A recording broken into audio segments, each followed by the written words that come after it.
Robe da non credere, guarda, già è la terza volta che siamo in 2 giorni perché il mode non va.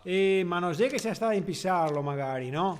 Ma ti mangia proprio per incoglionire ora. No, ma neanche tanto tecnologico. Ma tecnologico cosa? Che cazzo ti dici, Berto, sì, dai? non sai che ti si su Buongiorno, che sono beh, Serena, come posso esserle utile? Buongiorno Serena. Prego, mi dica. Sì, ecco, mica varia un problema se un fiat de giorni che non ho linea DSL. È acceso il modem, scusi? Ah, go anche da impisarlo? Sì, attraverso il tastino dietro. Signorina, per cortesia. Ha già provato ad accedere al nostro sito nell'area Ma Fare il come Tè il dove sito può risolvere internet? Non lo qualsiasi capivo. problema?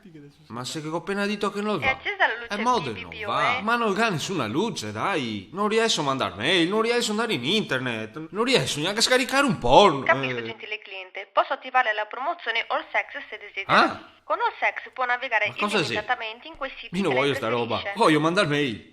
Può Come fare andare su anche Facebook. tutto. È tutto compreso, gentile cliente. Ah, sa perdere, dai, ma vicino che sei una persona che capisce. Certamente le passo l'ufficio tecnico competente, la metto in attesa. Buona giornata. Oh, ma non c'era meglio una volta che si mandava le lettere. Buongiorno, sono Pasquale, come posso esserle utile? Pasquale, buongiorno a lei. Buongiorno, Ora, mi dica. vediamo se capimo. Ci Il proviamo. modem, considerando che sei acceso e tutte le uccette sei accese, perché quando che entro su YouTube si blocca e mi sente sigar fin scaltenico? Vediamo. Perché? Dunque, Ma non sei caltano. potrebbe essere il firewall. Lei naviga Eh? sui siti a contenuto pornografico? Ah, ancora.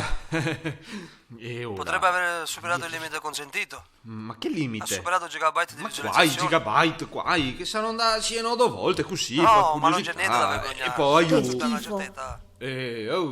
dai, un'idea, facevi i Pronto? casi vostri ogni tanto. Non è Oh, dai, che ragione, Mario. Pronto che sei? Sono sempre a sua E ora mi sono disposizione. stufo di essere tolto per culo da uno che dei telefoni che ne capisce, manco ancora di me suocera. E visto che sei così mi trovo un altro operatore. Chi le fa un servizio a 20 euro? Tomare.